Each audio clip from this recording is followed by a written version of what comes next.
Hey! Oh, man. Welcome! Happy Thursday. Welcome. Is it Thursday already? It is. It's crazy. My This week goodness. has just flown right by. It's It's just like we gone were right just by. here an hour ago. Yeah, it feels like With an hour Joel. ago. With Joel. It's a good show. Yeah. So welcome to Show It Live. And Yes. we've got an awesome guest. Chad DiBlasio is here joining us, and he will be joining us in just a moment. But first, we want to remind you to log into live chat on the side over here. Yep. Grab your little mouse. Or if you're using a touchpad, use that. Just move it right up there.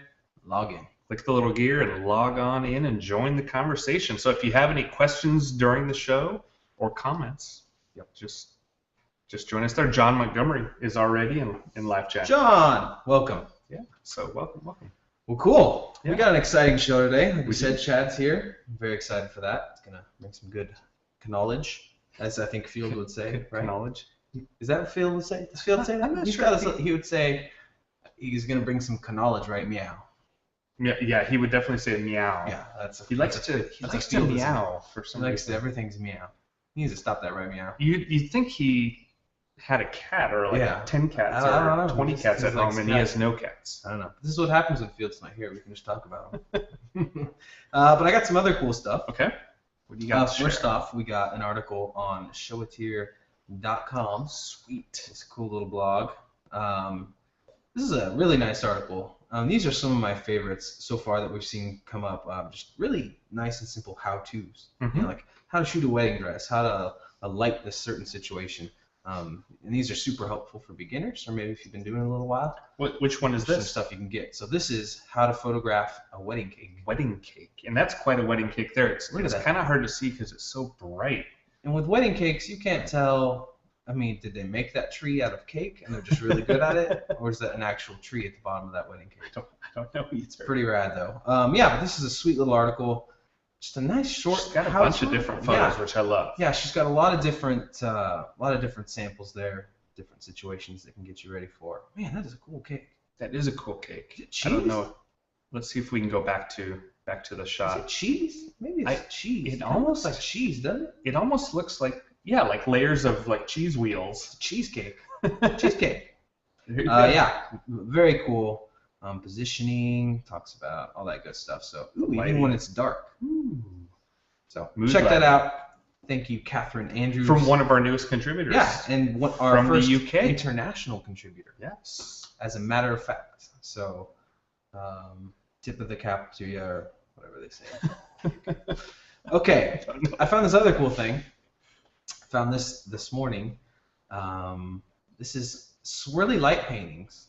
Swirly light. Yeah, so you Like see a lot with the sparklers and the long exposure. Oh, okay, and all some of that the stuff. nighttime like long So exposure this guy made stuff. this thing. Oh, This thing cow. right here. It's just an LED light in a circle, and then he throws it up in the air like a frisbee. Whoa. And he actually does this all with film. When I guess it's an exposure thing. You Yeah, probably know long more about that. exposure. Yeah, super long exposure. And for some of these shots, he'll use an entire roll of film, Whoa. and he has no idea if it turned out well or not. But check out some of these pictures, man. It looks like Look at that one. That's awesome. how rad is that? Just beaming down to the ground. Let's see, Yeah. look at this one. This one Looks like a flew giant up in the arch. air, yeah, and an arch and fell back down. That's so cool. But pretty stinking cool. I have not seen light drawing photos like that before. Yeah, very neat. I think though. this might be something that Matt Kennedy needs to get. Yeah, I think- contract because he was doing all these at United and stuff. He was doing Yeah, all with these sparklers and type of stuff. Yeah, But yeah, if we can get some LEDs and start chucking them in the air, start start throwing them messing with up. it. Yeah, try it out. Awesome. There you go. Love that idea. That's all I got for you. Oh, that's it. That's it. Man, It's gonna be an short, exciting week short, next week. Sweet. Oh yeah. That's what I hear. Something happening next That's week. what I hear. Ooh. That's what I hear. He's just throwing that out there. You don't want to miss Tuesday. That's all I'm saying. It's gonna be good. It's true. All right. Have your email open. We got a couple guests already in live chat. Elizabeth Fox is there. Aaron DeZago is in. Yeah. And Nikki Dunn also joined us in live chat. Welcome. So we want to welcome you. Welcome to the chat. Thanks for joining us. It is time to welcome our special guest here bring him today, in. Chad DiBlasio. Let's bring him in from behind the curtain. Woo! There he is. Chad. Yes. Where's the clap track? Come on. Yeah. There it is. We can't clap too loud or else it really throws the mics off. But, He was Yeah, good. yeah. we would have clapped 10 times You louder do if we could. Do the finger guns and the fake clap like. Nice. So you are on the road calling in, and this is our first on-the-road interview. I think so. For all the safety concerns, I am actually. Cutting out. Oh. He's actually cutting out. That's what he meant to say. How hilarious! I was seconds from saying, and your quality is really good. As soon as you go onto a live show that somebody tries to call you. Hold on. I'm starting to hear Chad again. Chad, we lost you for a moment. Yeah. As soon as you go onto a live show, someone tries to call you. Someone trying to call you. Yeah, that's awesome. It's probably somebody So watching. we do not have your video right now. Oh, here, let me click that back Turn over. the video off and then on or something like that. There you go. Yep. And, There we are. Should be good. All right, if you're watching, don't try and call Chad right now. Don't try to call me, please. You can just wait. Chad, I see you on Show It Live. It's amazing. Just wait like an hour, because then I'll be back on the road and I'll be bored. Awesome. So you were saying for safety reasons you are parked in the Yeah. lot. We did park. So anybody that's like, why is he calling on the road? Yeah. We're actually parked in a parking lot. So No no worries. But you're heading to a photo shoot. Yeah, we have an engagement shoot in Chicago tomorrow night. We're going to shoot in the city, and then Saturday morning we're going to shoot in their hometown. It's some friends of mine from college. His little sister's getting married, and first thing she did was said, "Hey, are you available in like 2 weeks?" I was like, "Well, oddly enough, in August we don't have a wedding that weekend." So Nice. Awesome. Great timing. It's always nice to have a last-minute wedding that you're available for. I know, especially when they're like, "Can you come to Chicago?" I'm like, "Yeah, I can." For sure. Sweet. So you are here to talk with us about thinking ahead, about planning for your edit before you even start your shooting. Yeah, so one of the things I've been lucky enough to do over the last couple of years is to edit for a lot of different photographers, whether that's because we're developing Lightroom presets for them or whether that's just because they're trying to outsource. We try to take on a few custom clients every year, and in doing that I've learned I shoot how I shoot, so I know how I edit with what I shoot. But seeing a lot of other people's, and then also on top of that, getting a lot of questions about editing. One of the things I've noticed is just consistency of, if you want a light and airy style, then the way that you shoot is going to be different than if you have a more dark and contrasty style. So that's just something I would like to chat a little bit about, see if people have questions about, because it's really, it has changed the way that, not just the way that I edit, but the amount of time that I spend editing drastically by thinking during the shoot, how is this going to look in the edit? How is this going to be affected, you know, rather than changing every 5 pictures, changing my shutter speed, knowing that, like, I want this whole little set to be lit, even if it's off, lit the same kind of way, because then when I edit, I know that that whole block of pictures gets edited together, all very similar, and then I just kind of have to tap through and make sure they're okay. Gotcha. So you can kind of group, batch like the editing. Yeah, yeah. Within chunks, kind of within the wedding. Absolutely, yeah.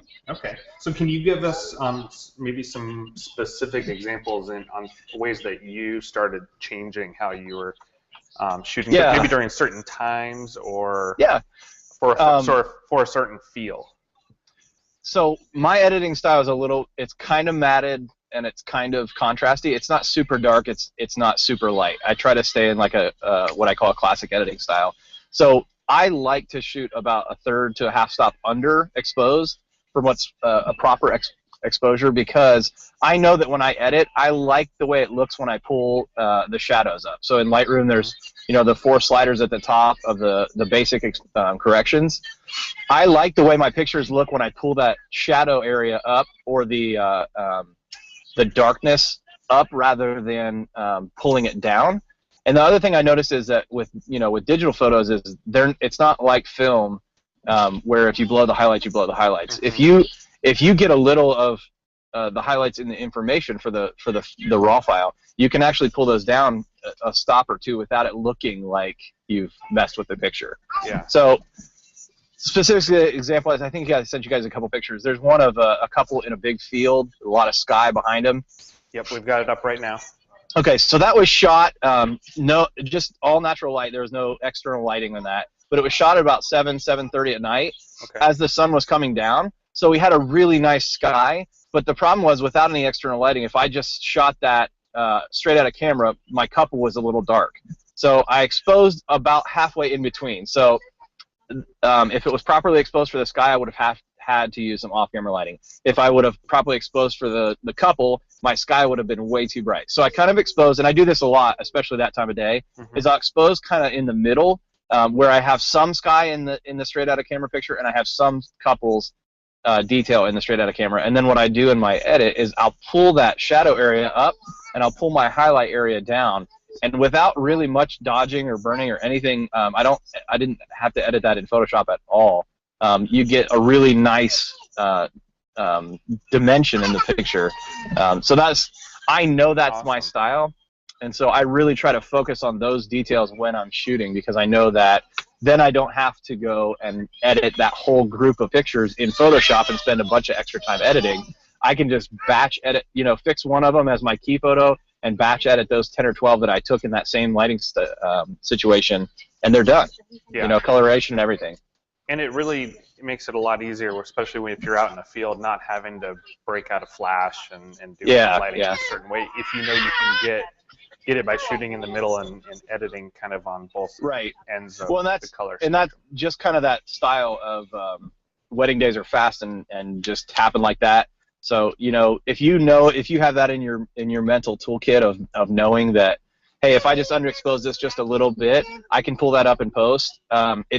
It's not going to be something that you're going to have to do a lot of post in, or it's not something I would suggest as like a regular thing. If you can get it right in camera, get it right in camera. But I think a lot of people tend to worry about those things, or not shoot it in a way that they really want it to look, because they don't have the proper gear, or they can't get it properly exposed. So I guess giving people permission to shoot a little bit different than what is the right way to do it has given me a lot of freedom in my shooting, but also in my editing style. I know that works really well for my editing style, so I shoot that way intentionally, knowing I'm going to edit that way. Yeah. Now, if you were to, we've got your family in the background, by the way. Say hi, Gavin. Say hi. Somebody did not agree with your summation there. I'm trying to get it. Hello. So, what if you wanted maybe a lighter, more airy feel? How would you maybe have shot something like that different? Yeah, so one of the things that you want to watch for when you're shooting that more light, airy feel is that you want to make sure that your people and your details in your people are properly exposed without so much concern for highlights and without so much concern for the background composition. But with that style, I really I would tell people watch your white balance, because there's a couple things. I mean, there's so many things you want to set in your camera, but the white balance and your exposure are probably when it comes to editing, it's going to be your two biggest consistency issues, and it's going to make you spend a ton more time editing if you are consistently every other picture having to change the white balance, because you either have it set on auto white balance or you have it set to where you're changing it because you're like, oh, I don't like the way that looks. I tell people that all the time. If you're editing, it's easier to change 20 pictures where they're too yellow to a proper exposure than it is to change those 20 pictures like individually, like, oh, this one's too yellow, oh, then this one's too blue, or this one's too green. Because your camera was changing if it was on auto white balance and stuff. Right, auto white balance. If if you're shooting towards the sun and you've got it set at auto white balance, it may have your Kelvin around 5,000 or 4,800. But then if you're shooting and same couple, you just move them to where there's a little bit of shade, it might bump your exposure or your Kelvin up to like 5,800 or 6,200 if the color changes. But if you're doing that same thing with your Kelvin set at a certain temperature and you move them, then every shot that you take over in this new situation will be the same exact number. Even if it's off, it'll be the same exact number, because all that Lightroom does is it'll just it's not like Photoshop where it's going to adjust based on what the picture is. It's just going to say, I'm going to move all these sliders to 5,800, or I'm going to move all these sliders to plus 30. So if they're all consistently the same white balance or the same exposure, you can bump them up all plus 30 or minus 20 if they're a little bit too bright. Yeah. So that's what I'm talking about when I'm talking about shooting with the editing in mind, is that if they're consistently shot, even if they're consistently shot wrong, a little underexposed or a little overexposed or a little bit too warm or too cool, then it's really so much easier, especially when you're editing like in a program like Lightroom, where you can grab, you know, sections of photos. Mm-hmm. It's so much easier to have that consistent look to not just those group of pictures, but all the pictures that you put out. Then they look at their work, you know, as a whole, and their pictures are all edited very similarly. Yeah, and I think that even talks to like the benefit of why someone would want to use a tool like Lightroom over. I know some people are still editing in the bridge for the raw editor and stuff, one image at a time, whereas Lightroom really helps when you want to do those batch edits and just quickly run through stuff in groups. Yeah. Well, and having the ability to see whole groups all together, and things like presets. You know, in Photoshop you have actions. In Lightroom you have presets, and it's the same kind of thing. If all of your photos, if you put in 100,000 photos a year, and all of those photos you shoot the way that you shoot is slightly underexposed, you can save in Lightroom the ability to just click a button and it automatically bumps the exposures, or it automatically does the whole edit. Like I have several edits that I just it's just called sharp and clean. That's like the way that I edit is this certain style. I pull the grain up a little bit. I definitely always pull that shadow area up a little bit. I pull the highlight down a little bit because I like to have a little bit more flat color, you know, lightness to darkness, that contrast. I don't want it to look a lot like film, but I want it to look not quite as digital. So I have that set. When I pull pictures in from a family session, I'll go through in Photo Mechanic and, you know, select out my favorites, drag them over. When I pull those in, I just automatically apply that preset as they're being pulled in, because then all I really have to do from that set is I've already chosen my favorites. I've already applied the preset. Is I have to go through and I pick those batches. This batch was a little bit warmer than what I like when I apply the preset, so I'll just select those. I'll pull the warmth, you know, the warmth down or the temperature down on them, and then I'll just say, hey, apply this to all those.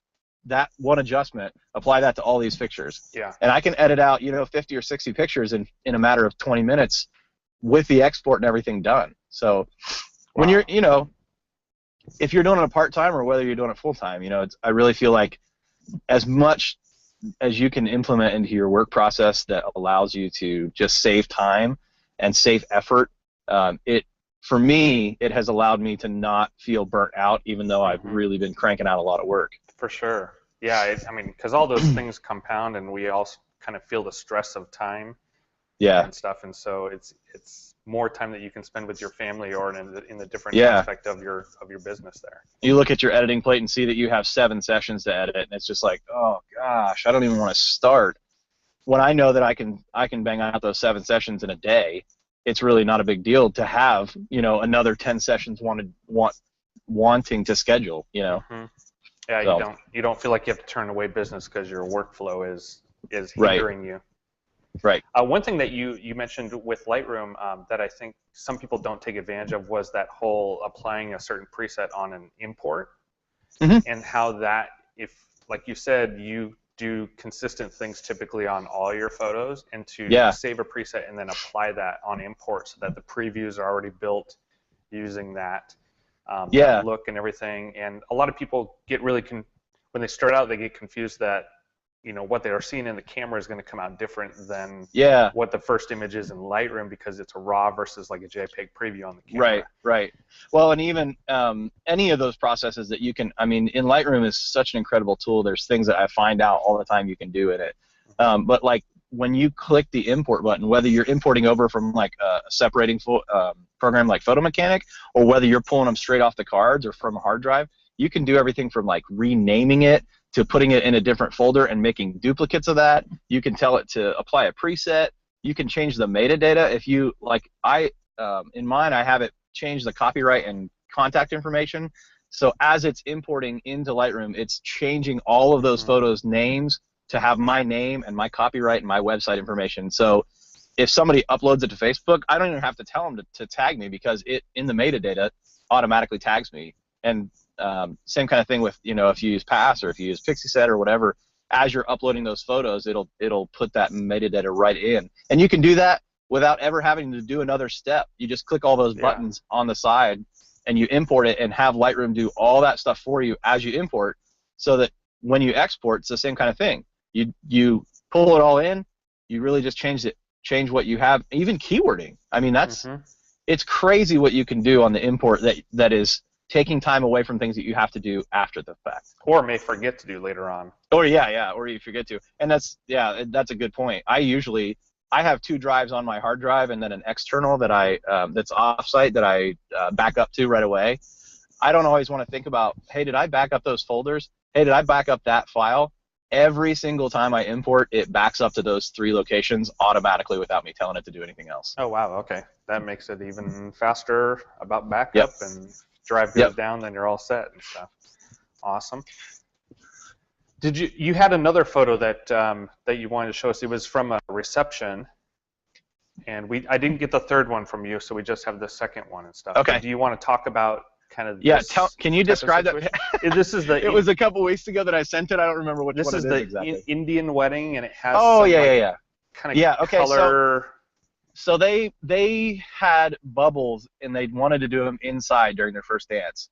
I really like the way that bubbles look when they're way out of focus, or in that depth of field where it's not sharp. It's just kind of like ambiguous bubble colors or light reflecting in there. Yeah. So I stepped back behind the crowd, and they were kind of in a circle around the middle of the dance floor. I put my 100 macro on, and I shot with an off-camera flash shooting off to the side towards the couple. Okay. So it caught those bubbles, the light in those bubbles. But same kind of thing. It was really dark. They had all the lights off. The only light I had in there was ambient from the kind of Christmas lights and my off-camera flash. So I intentionally shot it about a half step or a third step underexposed. So if it was properly exposed, you'd be able to see all the detail and everything, because I wanted it to have that moodiness of the place. So same kind of thing. I set my lights up, and I intentionally stopped it down so that it would look in camera. It'd be like, oh, that's kind of dark. But like I said, I edit that way. That's the way my presets are set up. Yeah. The ones that I really like, it'll pull the contrast, it'll pull the exposure up. Excuse me. And so that is a totally different situation than being outside where it's nice and light, and there's plenty of exposed light and plenty of ambient. And a different feel, but those 2 pictures together still have a similarly edited feel, so I could put those in my portfolio, or put those, even if it was the same couple, put those in the same wedding album, and they wouldn't go, wow, those just look totally different. Even though they're shot with completely different setups and completely different styles of lighting, the editing really changes the consistency of that.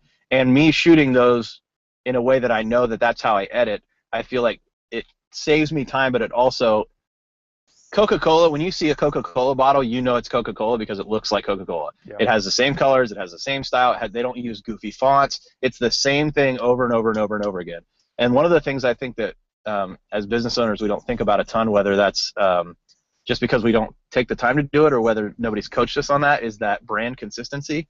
Is that the things that they get from you in the mail, the things in your business cards, the way that you edit should look similar enough that they would know what to expect from your pictures, from edit to edit to edit to edit. So that's really, it saves you time and effort, but on the consumer end, it really gives them an understanding of what they're purchasing and what they're getting, because if you like restoration hardware kind of style, or if you like anthropology, you're probably not going to go shop at something like Justice, that's Target, bright color, cheerful. Yeah. It's not the same style. So if somebody sees that your pictures are edited with a light and airy feel, they're probably looking or liking that light and airy feel. They're not looking for pictures that are going to be dark and contrasty because it was just kind of shadowy out that day. So that'll help you deliver a consistent product, but it'll also save you, like I said, it saves you tons of time in the back end and post.